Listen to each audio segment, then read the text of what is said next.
keeping the heartbeat of the city healthy with health tips and benefits from real doctors in the area.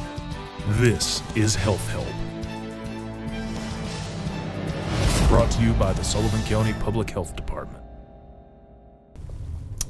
The other issue we run into with as one of the woes of summer, of course, it's hot outside.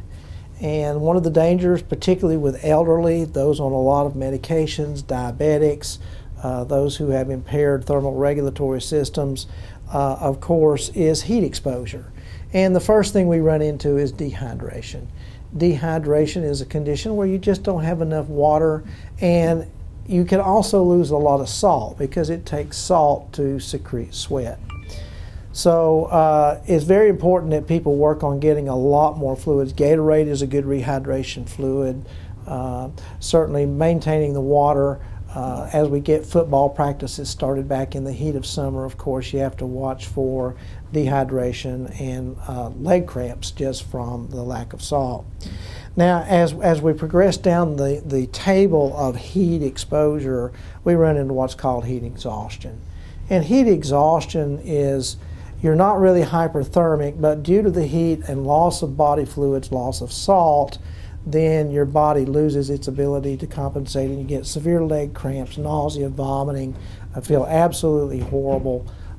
And this is where rehydration therapy and getting them out of the heat is important.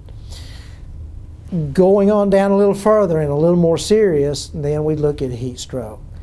Now, heat stroke is much more serious condition. That's where we see the body's core temperature actually start to rise.